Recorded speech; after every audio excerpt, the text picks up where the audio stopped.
Vivía en un pequeño pueblo en las tierras altas de Escocia. Y cuando digo pequeño me refiero a realmente pequeño. Contando las 2 granjas con sus grandes casas de granjeros viejos, había 5 casas, una tienda de la granja y un pub. Eso era todo. Al borde del pueblo había una parada de autobús, y esa era mi puerta de entrada a la civilización durante los primeros 17 años de mi vida. La vida era igual para todos los niños de los pueblos vecinos también. No éramos los únicos que vivíamos así. No teníamos nada que hacer en casa y solo un servicio de autobús notoriamente poco fiable para sacarnos de nuestros diversos caseríos. Así que cuando llegué a mediados de la adolescencia y tener un coche se convirtió en una opción, la idea de poner mis manos en uno parecía mi boleto dorado hacia la libertad. Podía ir a cualquier parte, hacer cualquier cosa, salir de mi aburrido pueblito durante días, y todo lo que necesitaba era un poco de dinero para la gasolina. Trabajé como un loco, ahorrando cada penique que podía, destinándolo todo a este pequeño hatchback de 3 puertas que había visto en el periódico local. Luego, en mi cumpleaños número 17, mi papá reveló que ya había pagado un depósito por él, y todo lo que tenía que hacer era pagar el resto con mi propio dinero, y el coche sería mío. Recuerdo que mis amigos estaban casi tan felices como yo por el nuevo coche. Después de todo, ellos también iban a disfrutar de los beneficios de mi nueva movilidad. Todos nos dirigimos a Inverness por el día. Fuimos a Domino's y tratamos de ser atendidos en algunos de los pubs allí. Pero tan divertido como fue, apenas era la gran ciudad ni nada. Era solo un par de horas de ida y vuelta. Empezamos a mirar hacia destinos un poco más desafiantes, a lugares donde ninguno de nosotros había estado antes, tan lejos de casa como mi coche nos pudiera llevar. Así que después de discutirlo decidimos por Londres. Ninguno de nosotros había estado en Londres antes, y por mucho que Edimburgo fuera el centro de nuestro mundo, Londres parecía el centro del universo. Nos estábamos preparando para un verdadero viaje de chicos, así que decidimos ahorrar todos durante unos meses, y luego conduciríamos hasta allí en verano, para aprovechar al máximo la luz del día y el buen clima. Nos tomó bastante tiempo y la etapa de planificación de un viaje tan largo nos hizo sentir como si estuviéramos a punto de protagonizar nuestro propio spin-off de El Señor de los Anillos. Pero cuando llegó el momento de empacar el coche y salir a la carretera, apenas podíamos contener nuestra emoción. Pensamos que sería el viaje por carretera que definiría nuestras vidas jóvenes, algo que marcaría la transición de la niñez a la adultez, y de cierta manera eso es exactamente lo que fue. Aunque nunca llegamos realmente a Londres, ninguno de nosotros volvería a ser el mismo. Planeamos completar las 10 horas de viaje en 2 etapas, 5 horas de manejo hasta Blackpool, donde dormiríamos en un hotel, y al día siguiente haríamos las próximas 5 horas hasta Londres. Elegimos un Travelodge en las afueras de la ciudad para conseguir unas habitaciones y el viaje hasta allí fue bastante fácil. Pero cuando llegamos, nos dimos cuenta de que cometimos un error bastante tonto. En lugar de reservar y pagar por adelantado las habitaciones, pensamos que podríamos simplemente presentarnos sin cita previa.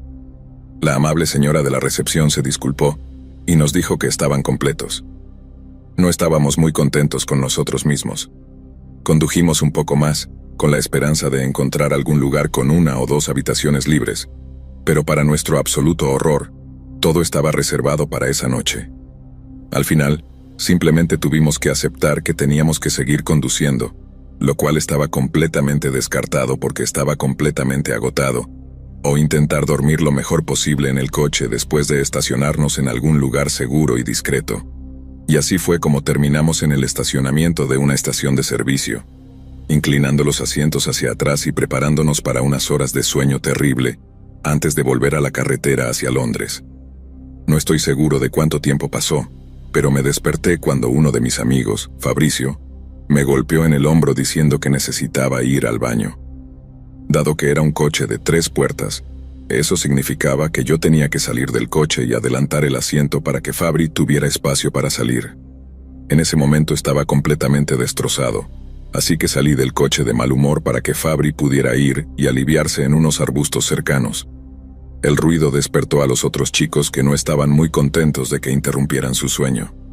Yo estaba sentado en el borde de mi asiento del conductor mirando fijamente el concreto afuera, viendo a Fabri caminar hacia una esquina oscura del estacionamiento. Recuerdo que me froté los ojos diciéndome a mí mismo que todo valdría la pena una vez que estuviéramos causando estragos entre los pobres e inocentes Sassenachs. Pero segundos después, escuché el ruido de los arbustos y miré hacia arriba para ver a Fabri saliendo disparado de ellos corriendo de vuelta al coche. «Arranca el coche, arranca el coche, arranca el coche», me gritaba Fabri, básicamente empujándome para que me apartara para que pudiera treparse de nuevo al asiento trasero. Esto, obviamente, hizo que todos en el coche le preguntaran qué le pasaba, pero él los ignoraba, concentrado en decirme que necesitábamos movernos rápido. Calculé que lo que sea que lo había asustado tanto, probablemente estaba en los arbustos en los que había entrado para orinar. Antes de que pudiera decir algo, vi al tipo que Fabri había visto caminar rápidamente hacia nuestro coche bajo la luz naranja de la lámpara. Podía ver que era un tipo, solo por su apariencia, pero aparte de eso no pude distinguir muchos detalles. Lo que pude ver fue que este tipo estaba caminando rápidamente hacia nuestro coche, y no de una manera que sugería que iba a ser tranquilo o educado en su breve encuentro con Fabri. Dios sabe qué había sucedido, pero obviamente no era algo bueno. Sé que suena un poco egoísta, pero lo primero que pasó por mi mente fue: va a dañar mi coche. Desde mi perspectiva, Fabri ya estaba en el asiento trasero, así que si el tipo al azar planeaba violencia, yo o mi coche íbamos a ser los afectados. Eso me hizo girar la llave en el encendido como un loco. Tan pronto como el motor se encendió, pisé el acelerador y salimos disparados del estacionamiento hacia la carretera principal. Una vez que parecía que estábamos a salvo, la mayoría de nosotros en el coche básicamente le gritamos a Fabri que nos contara cómo había logrado enfurecer a alguien en medio de la nada y en medio de la noche. Fabri era un bromista en ese entonces, sigue siéndolo honestamente, y tenía esta manera de molestar a la gente sin darse cuenta. Casi como si mantuviera todos sus comentarios inteligentes embotellados hasta que explotara. Siempre nos metía en problemas en casa, así que naturalmente, nuestra primera suposición fue que había hecho una de sus bromas clásicas y nos había puesto en la situación de ser perseguidos de nuestro lugar para dormir. Se puso bastante furioso con la acusación, negándolo completamente, y le dijo a todos que se callaran para que pudiera explicar lo que había sucedido. Cuando lo dijo, honestamente pensé que nos estaba mintiendo y que era una forma de salir del problema con nosotros, para que no lo regañáramos durante el viaje. Pero luego lo hicimos jurar sobre la vida de su madre. Lo hizo, y nos dijo de nuevo: «Chicos, juro por Dios que acabo de ser testigo de un asesinato».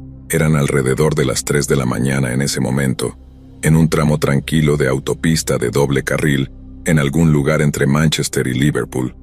Y estábamos todos escuchando mientras Fabri comenzaba a contar su historia. Dijo que había caminado hacia los arbustos para tener un poco de privacidad, y justo cuando estaba a punto de sacar a relucir el Bobby, escuchó algo no muy lejos de él. Decidido a no empezar a orinar hasta estar seguro de que estaba solo, Fabri se movió sigilosamente entre los arbustos tratando de localizar de dónde provenía el sonido.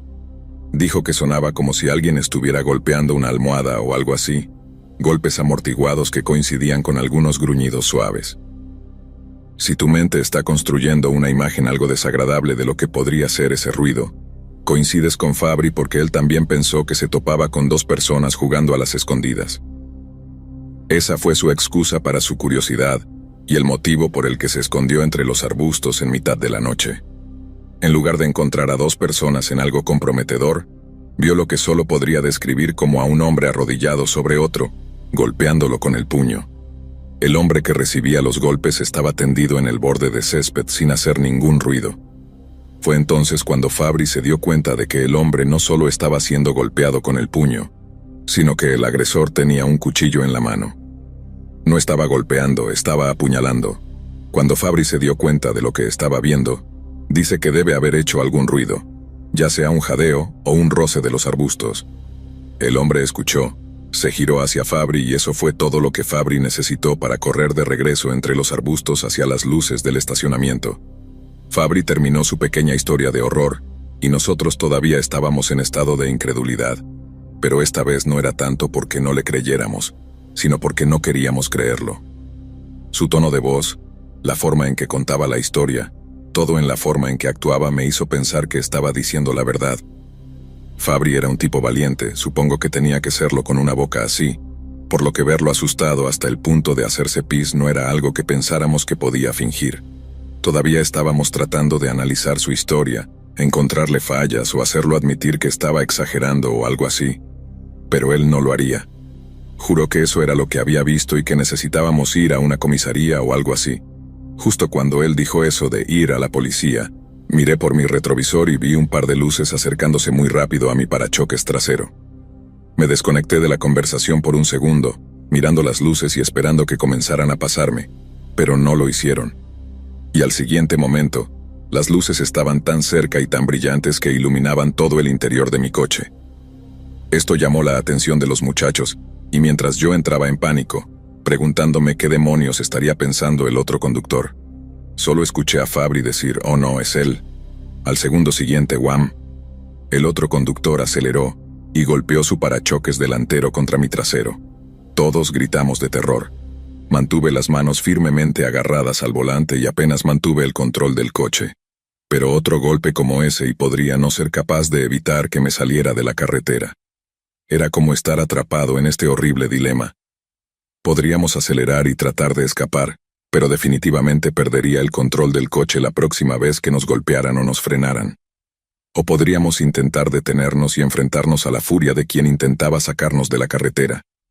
Al final, el otro conductor decidió por nosotros. La próxima vez que nos golpeó, logró enfocar la fuerza en un lado de mi parachoques, no exactamente como una maniobra de empuje, si sabes lo que es, pero fue básicamente el mismo efecto. Perdí completamente el control del coche, y aunque traté de mantenernos en la carretera, terminamos chocando contra una barrera metálica al costado de la carretera, y el coche dio varias vueltas en el proceso. Solo recuerdo cerrar los ojos y pensar, así es como voy a morir, y apreté el volante tan fuerte como pude mientras esperaba que algo simplemente apagara mis luces, y de repente el coche se detuvo. Todo me dolía, pero seguía despierto y seguía vivo. De alguna manera tuvimos la suerte de aterrizar con las ruedas hacia abajo, y lo primero que hice fue apagar el motor porque podía ver humo saliendo debajo el capó.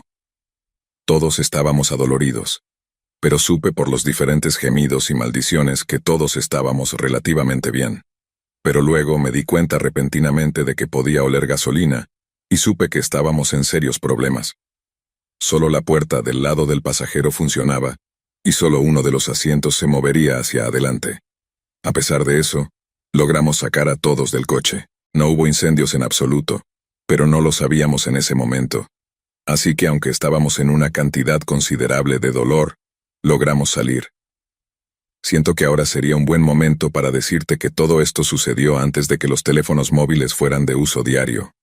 Esto significaba que si queríamos contactar a la policía, teníamos que encontrar un teléfono en la carretera que pudiera usarse en caso de emergencia, o esperar a que otro conductor pasara, y pudiera ir a buscar ayuda.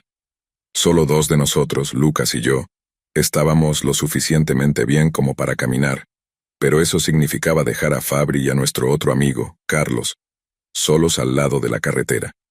Si el tipo que nos sacó de la carretera volviera y viera a Fabri allí sentado indefenso en la carretera, Isaac y Carlos estarían en serios problemas. Después de todo, si el tipo realmente estaba tratando de deshacerse de cualquier testigo, podría no dudar en lastimar a ambos o incluso quedarse y esperar a que regresáramos. Afortunadamente eso no sucedió porque un coche apareció doblando la curva justo cuando Lucas y yo nos alejábamos, y la mujer que conducía tenía uno de esos teléfonos móviles antiguos, que parecían un ladrillo con una antena en el extremo. Así que pudo ponerse en contacto con la policía para nosotros. Casi le suplicamos que se quedara hasta que llegaran, y aunque la furgoneta que nos sacó de la carretera no volvió a aparecer, estábamos aterrorizados de que regresara para terminar el trabajo que había empezado. Al final, pasamos el resto de la noche en un hospital en Greater Manchester, con 2 oficiales de policía esperando para escuchar nuestras historias. Cada uno de nosotros tenía una colección de esguinces y otras lesiones, pero nada que unos días de descanso no pudieran curar. Fuimos increíblemente afortunados y eso va sin decir. Un médico en particular me recordó eso, diciendo que si hubiéramos estado yendo a 20 o 25 kilómetros más rápido, o si el coche hubiera permanecido en la carretera, probablemente no habríamos sobrevivido. Esa parte realmente se reprodujo en mi mente porque, como mencioné, realmente estaba tratando de mantenernos en la carretera pensando que esa era nuestra mejor opción. Sigo pensando en eso porque si hubiéramos chocado contra un río o algo así, habría sido mucho peor. Pero si hubiera ido un poco más rápido para intentar escapar, y luego hubiera perdido el control, ninguno de nosotros habría salido vivo de ese accidente. Esa noche pude llamar a mis padres desde el hospital y aunque estaban horrorizados con la noticia de que habíamos chocado, estaban tan aliviados como nosotros al escuchar que solo teníamos algunos esguinces y magulladuras. Obviamente estaba devastado por mi coche. Meses y meses de trabajo casi habían sido una pérdida de tiempo completo, pero de alguna manera, dada la gravedad de la situación, no sentí como si hubiera perdido realmente algo importante. Aún tenía mi salud, todos mis amigos estaban bien a pesar del latigazo cervical, y aún podía pedir prestado el coche de mi padre si realmente lo necesitaba. Perder mi coche fue una basura, pero en el gran esquema de las cosas no importaba realmente. Solo mucho después supimos que la policía encontró evidencia de un crimen violento cerca del estacionamiento donde intentamos dormir. No encontraron ningún cuerpo o algo así, pero había suficiente sangre para respaldar la historia de Fabri sobre ver a alguien ser apuñalado. La camioneta que nos había chocado fue encontrada aproximadamente una semana después, abandonada en algún bosque al otro lado de Manchester. Había manchas de sangre en el interior, y la matrícula coincidía con una que había estado estacionada en el mismo estacionamiento donde intentamos dormir. En resumen, apenas evitamos convertirnos en testigos permanentemente silenciados de un asesinato. Pero más allá de eso, no supimos mucho más durante bastante tiempo. No teníamos idea si alguna vez atraparon al tipo que nos persiguió, por qué había matado al tipo que Fabri vio, o cualquier otra cosa. Nada más que saber que éramos muy afortunados de salir con vida.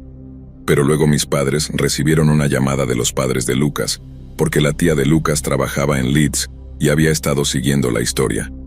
Resulta que la víctima del asesinato era el copropietario de una empresa constructora en Blackpool, y recientemente había llevado a su socio a juicio por algún tipo de fraude. Poco después de que encontraran el cuerpo del tipo que vimos esa noche, su socio, el que había estado con él, desapareció y se convirtió en el principal sospechoso del asesinato de su socio. Ese fue el tipo que nos persiguió en su camioneta. Fabri había tropezado realmente con él, mientras terminaba con el socio al que había robado. Lo peor fue que Fabri se había equivocado sobre el asesino, apuñalando a su socio en el pecho. La causa real de la muerte fue estrangulamiento. El tipo había llevado un cuchillo porque quería hacerlo lo más difícil posible para que la policía identificara el cuerpo de su socio. No estaba apuñalando al hombre en el pecho, sino que estaba demasiado oscuro para que Fabri viera. El verdadero horror fue que el hombre estaba apuñalando el rostro de la víctima. No supimos ese pequeño detalle hasta mucho después. El papá de Lucas se lo contó a mi papá, pero mi papá simplemente no tuvo el corazón para contármelo. Eso tomó hasta que estábamos en nuestros mediados de los 20 años para que llegara a mí y a mis amigos, y déjame decirte que fue escalofriante. Todo esto sucedió hace tanto tiempo que mis 3 viejos amigos y yo estamos en su mayoría casados con hijos y viviendo en diferentes lugares. Así que no nos vemos tanto como nos gustaría. Pero cada cierto tiempo todos estamos en casa al mismo tiempo y vamos a tomar una pinta en uno de los bares locales. Los ánimos siempre están altos durante estas reuniones, pero en algún momento la conversación inevitablemente se vuelve hacia el accidente, y qué tan afortunados fuimos todos de poder regresar a casa con vida después de eso. Y siempre hay un tipo que nunca pudo regresar a casa en absoluto.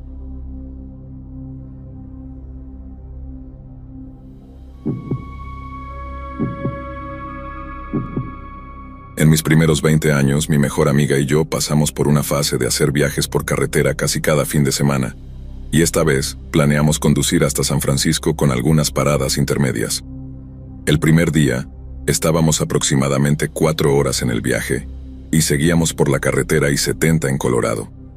Alrededor de las 8 de la tarde, paramos en una gasolinera, y mientras yo repostaba, noté a otras 2 chicas también repostando gasolina. Parecían tener la misma edad que nosotras, como si también estuvieran en un viaje por carretera como el nuestro.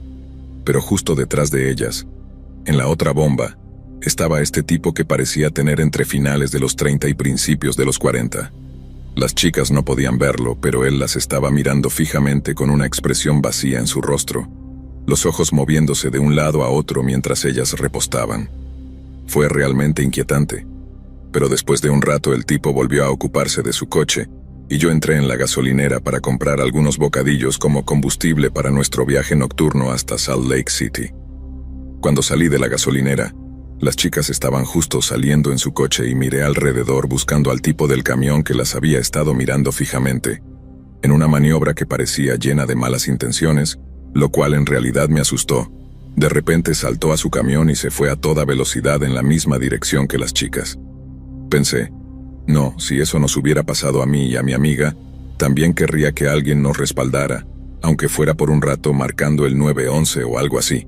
Para cuando lo alcancé, el tipo iba justo detrás de ellas con sus luces altas encendidas, intermitentemente como si intentara que se detuvieran o algo así. Y justo frente a mí, el tipo acelera al lado del coche de las chicas y puedo verlo inclinado en su asiento para gritarles algo. Lo siguiente que sé es que el coche de las chicas comienza a detenerse y pienso, oh Dios, no lo hagan. Pero el tipo en el camión simplemente las pasa y sigue adelante, tal vez porque me vio en su retrovisor y sabía que no podía hacer nada con testigos. Mi amiga y yo también nos detuvimos justo detrás de donde estaban estacionadas las chicas, y después de encender las luces de emergencia, salimos para ver si estaban bien, y no estaban bien.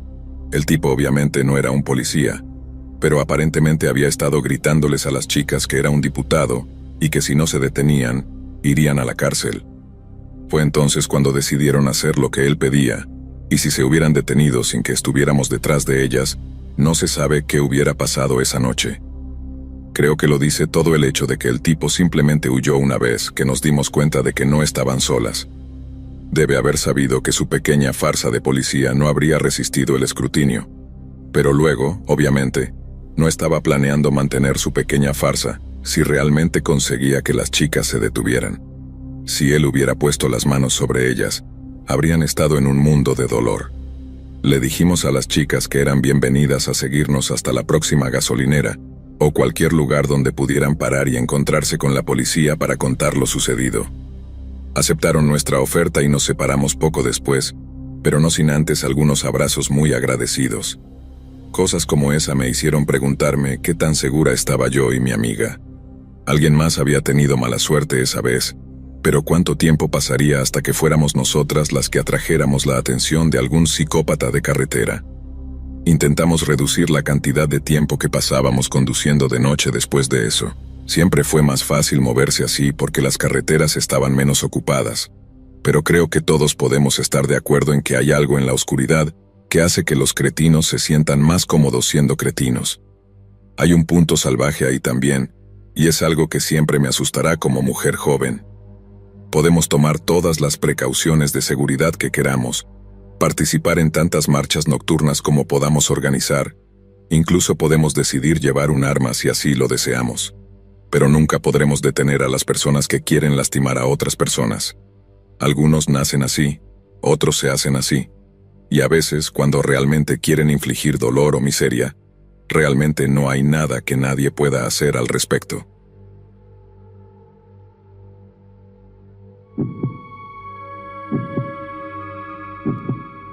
Solía ir a la Arizona State University, así que siempre que podía conducía de regreso a San Diego para ver a mi familia y amigos. Era un sólido viaje de 5 horas y media, pero a veces extrañaba tanto mi hogar, que conducía de regreso un viernes y regresaba a casa tarde el domingo. El punto es que pasaba mucho tiempo conduciendo de noche. Entonces, una semana, mi mamá me llama con malas noticias. Mi abuelo estaba enfermo, realmente grave, y lo habían llevado de urgencia al hospital para recibir tratamiento. Ella quería saber si podía visitarlo, con la implicación de que podría ser la última oportunidad de verlo.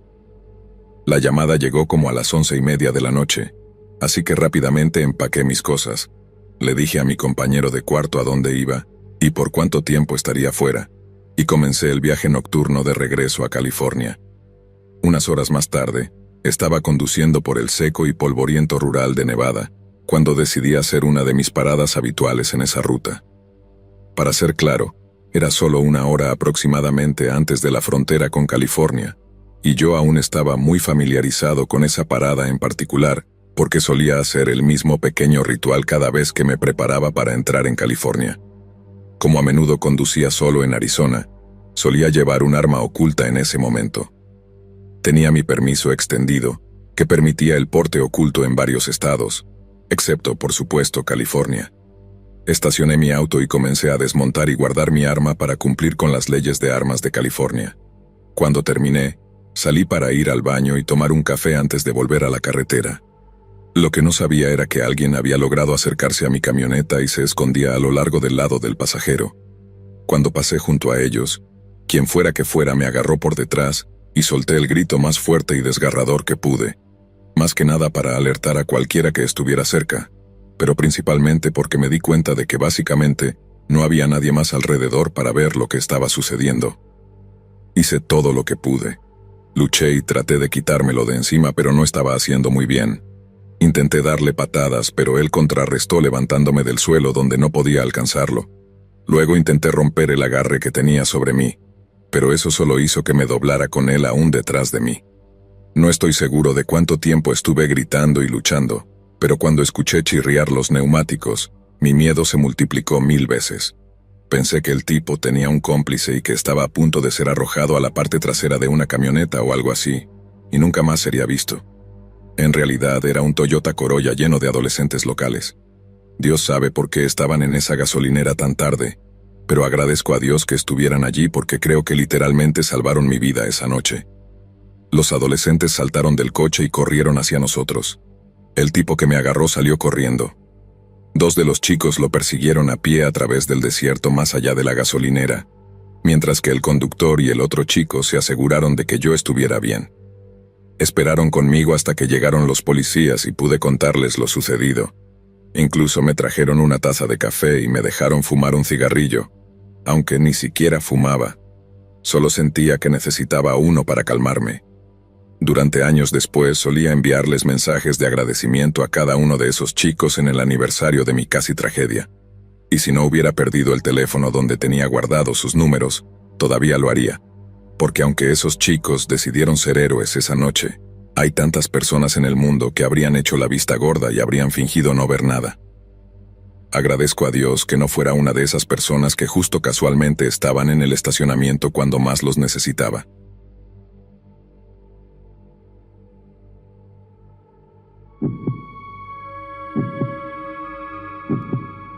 Una vez estaba conduciendo por estos estrechos caminos de tierra, en medio de la nada, y estaba lloviendo a cántaros en plena noche. La lluvia y los caminos estaban tan malos que a veces tenía que reducir la velocidad a 25 kilómetros por hora y no podía ver ninguna de las señales. Esto fue antes de que existieran los GPS, así que tuve que detenerme al costado de la carretera para intentar ver la señal y asegurarme de que iba en la dirección correcta. No bajé del auto debido a la lluvia, así que estiraba el cuello hacia adelante tratando de distinguir dónde estaba, cuando de repente se abrió la puerta del pasajero y un completo desconocido comenzó a intentar subirse a mi auto.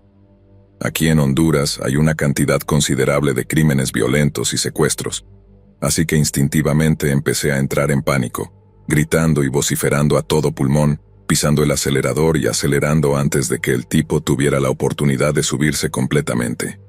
En cuanto pude, me incliné rápidamente y cerré la puerta del pasajero.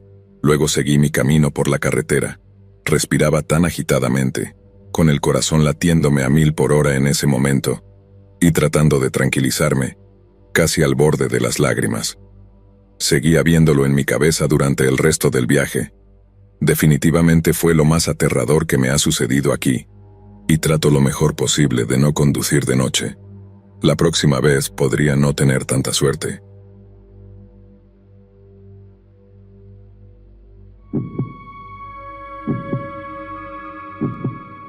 Leah creció en Durham, Carolina del Norte, con sus padres y 2 hermanas mayores, Heather y Cara, quienes más tarde la describirían como una joven sociable y tranquila, amante del fútbol y la música en vivo.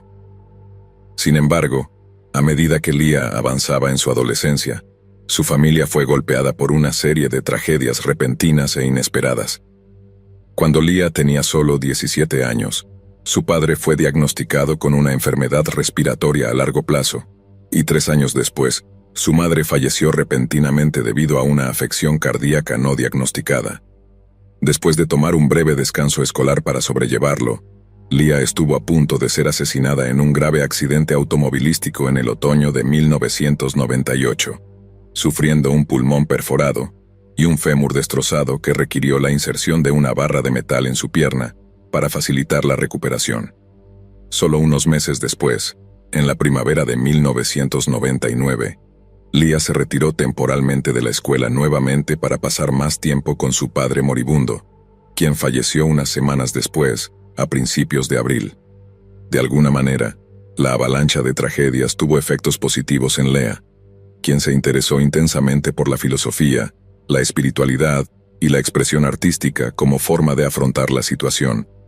Sin embargo, no sorprendentemente, también hubo muchos efectos negativos.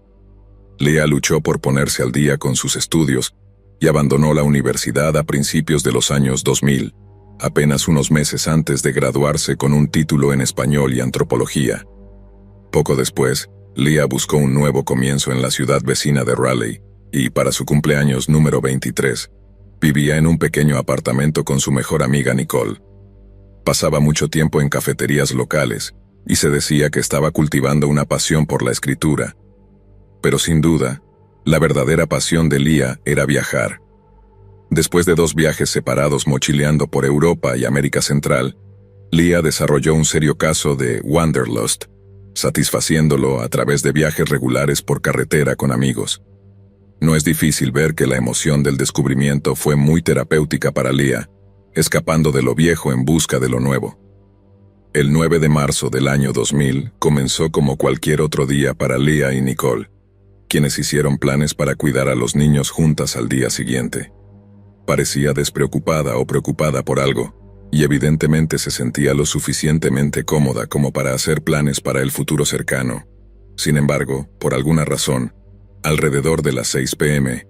de esa tarde, Leah empacó una maleta, retiró $3,000 de un cajero automático y luego emprendió lo que parecía ser un viaje por carretera de 4.830 kilómetros a través de los Estados Unidos.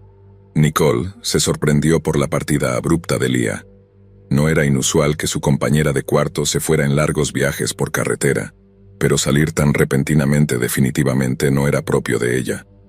Después de no lograr contactarla durante 3 días, Nicole contactó a Cara, la hermana de Leah, para preguntar si sabía dónde estaba. Preocupada, Cara se unió a Nicole en la búsqueda del dormitorio de Leah en busca de alguna pista sobre su paradero. Fue entonces cuando encontraron un sobre con dinero en efectivo y una nota escrita a mano. La nota del 9 de marzo decía: «Querida Nicole, esto es para cubrir los gastos mientras estoy fuera. Recuerda que todos estamos juntos en pensamientos y oraciones y que el tiempo pasa rápidamente. Ten fe en mí, en ti misma. Ayuda a Shep con la Pascua en Lauda House. Diviértete con los niños. Dale a Peter mi portátil, dale a todos mi amor. Nos vemos pronto. Dile a Cara que no se preocupe aunque lo hará. Galletas en el congelador. Con amor, Leah». Debajo del texto principal había algunos añadidos garabateados, algunos de los cuales decían: «No voy a quitarme la vida, todo lo contrario. Recuerda a Jack Kerouac, On the Road». Esta fue una referencia a uno de los autores favoritos de Leah, Jack Kerouac, quien escribió un libro llamado On the Road que detalla sus viajes por carretera a través de los Estados Unidos.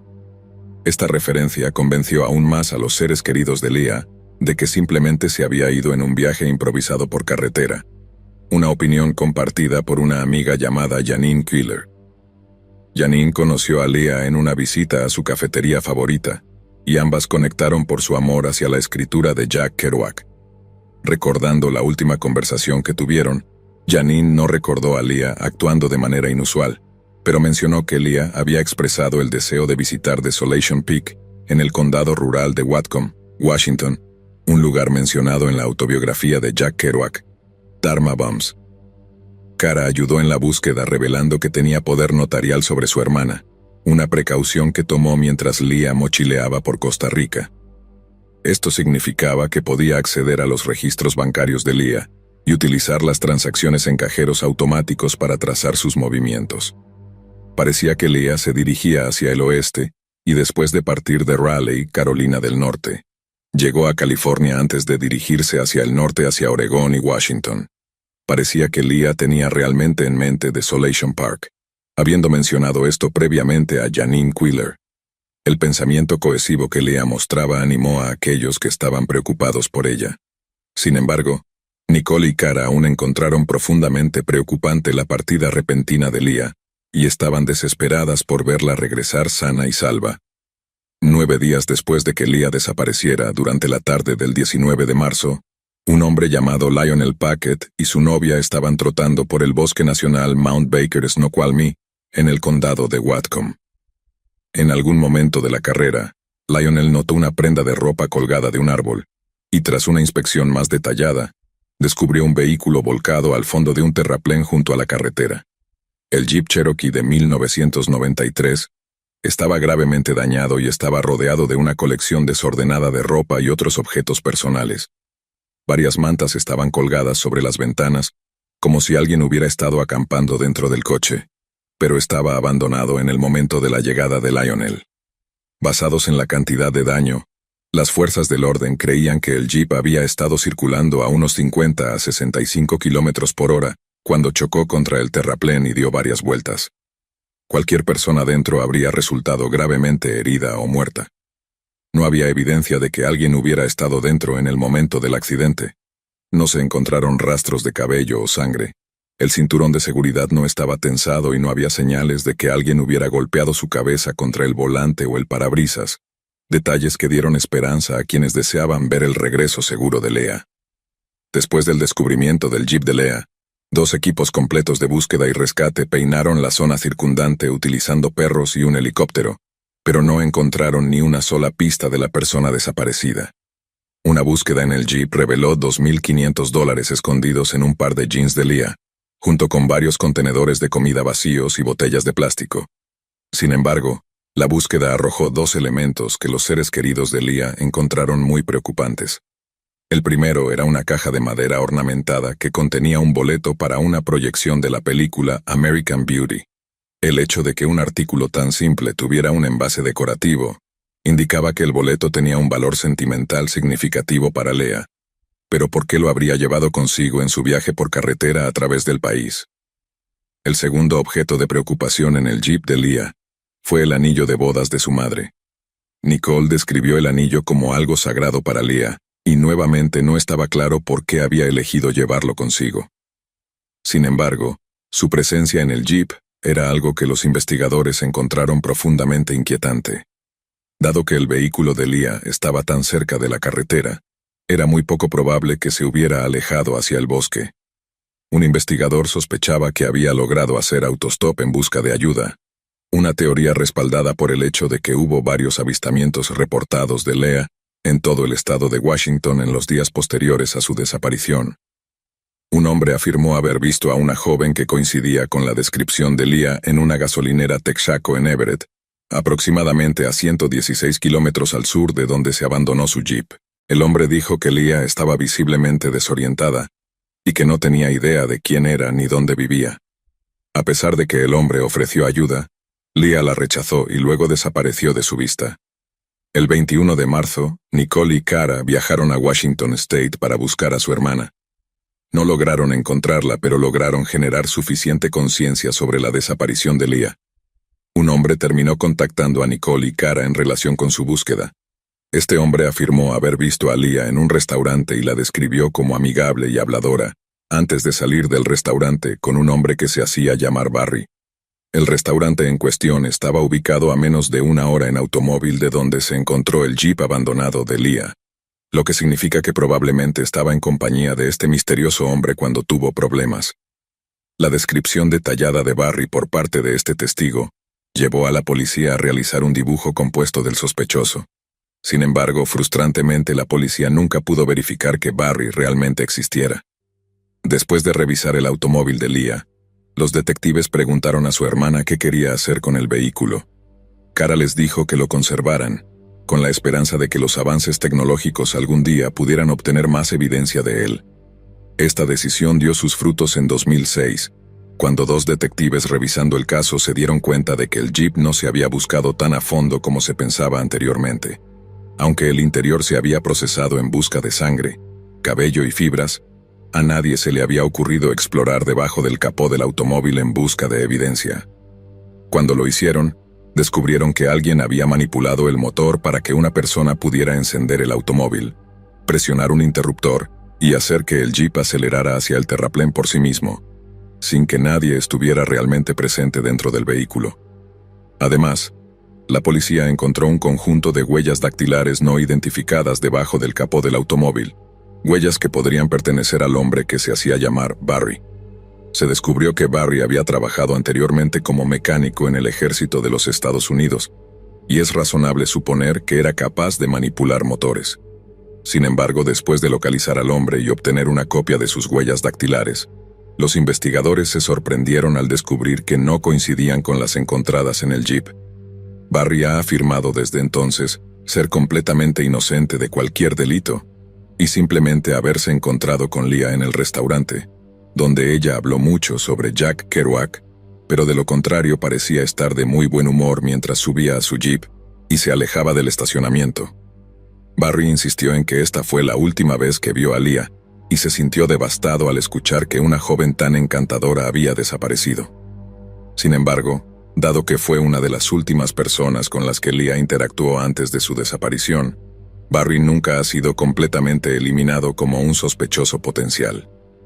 Existe una teoría muy curiosa que circula, una que gira en torno a la idea de que Leah había intentado fingir su propia muerte.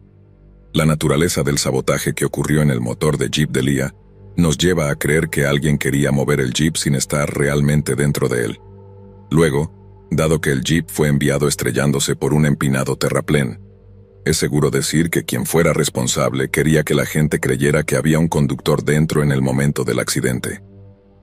Esto significa que Leah podría haber contratado a alguien capaz de manipular el motor de su automóvil, y luego Barry bien podría estar involucrado en un grupo clandestino que ofreció ayudar a una persona a desaparecer a cambio de dinero. Esto explicaría por qué Leah hizo tantas paradas en cajeros automáticos en su camino hacia Washington, pero nuevamente, nunca ha sido algo que los investigadores hayan podido confirmar. El hecho es que, más de 20 años después de su desaparición, todavía no estamos más cerca de conocer la verdad detrás de la desaparición de Leah. Paradójicamente, el mejor escenario posible es que haya fingido su propia muerte y, por alguna razón, encontró en sí misma la capacidad de engañar y aterrorizar a quienes más quería para hacerlo.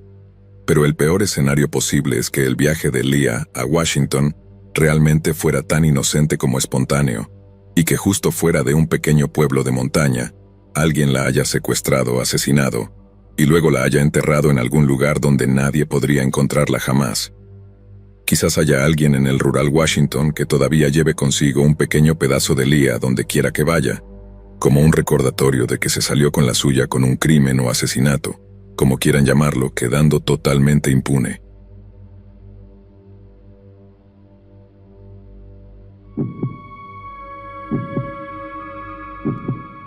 El 18 de mayo de 1935, George y Laura Lorius se unieron a sus amigos Albert y Tilly Haberer en el viaje por carretera de sus vidas desde su hogar en el sur de Illinois. El grupo planeaba conducir 3.220 kilómetros a través de llanuras y desiertos antes de terminar en la costa de California. Para el 21 de mayo, habían llegado al pequeño pueblo de Boone, Nuevo México. Tras bajarse del sedán Nash de George Lorius, las dos parejas se registraron en el Hotel Boone y luego enviaron varias postales a amigos y familiares.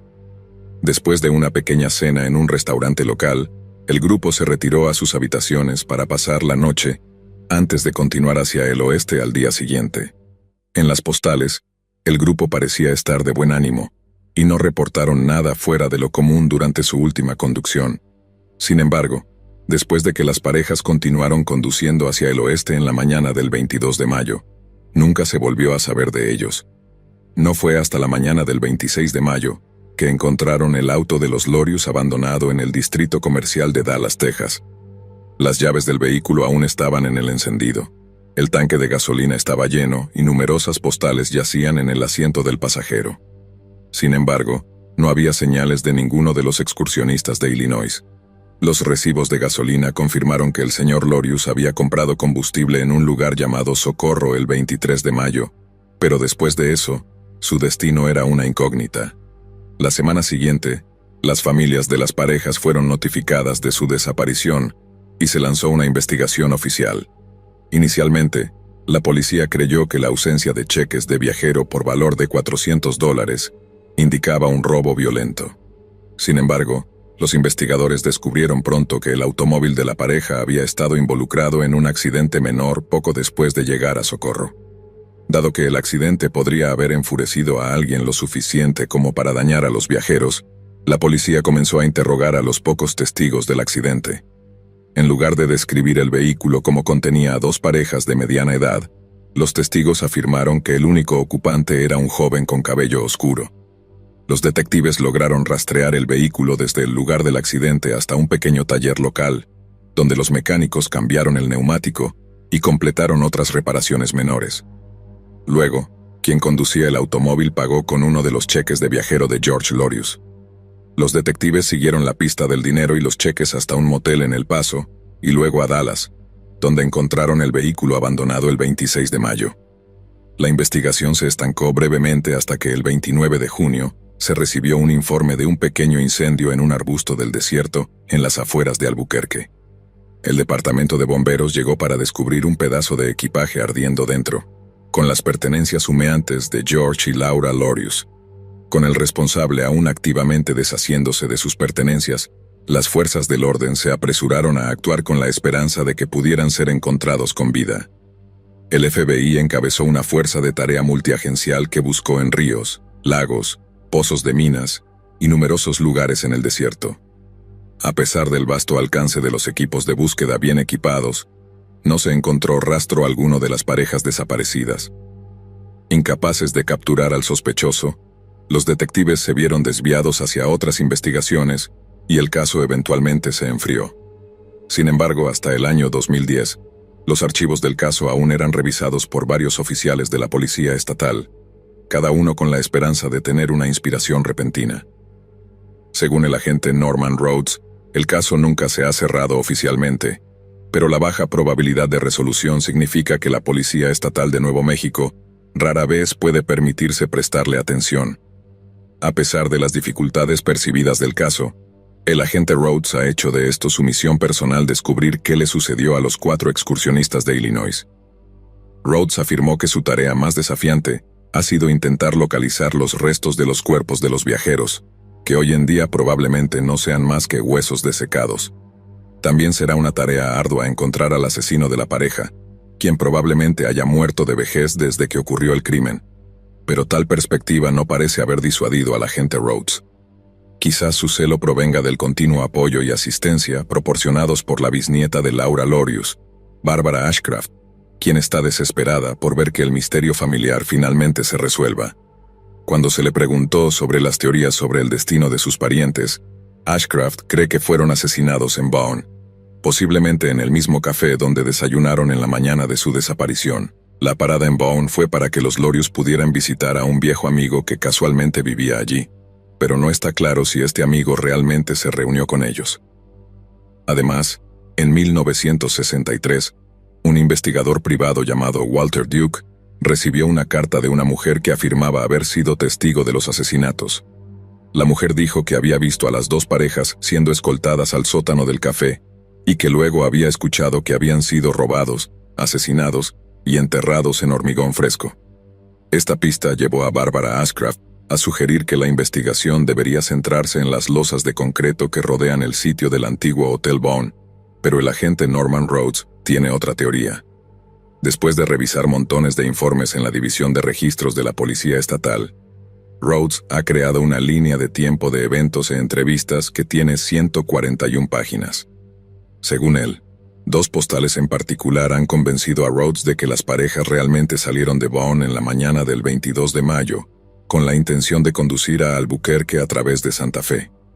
Una postal fechada el 22 de mayo fue enviada a Albuquerque y una empleada del Hotel Sturgis de Albuquerque le dijo a los investigadores que las parejas visitaron su hotel esa tarde, para preguntar sobre el alquiler de habitaciones.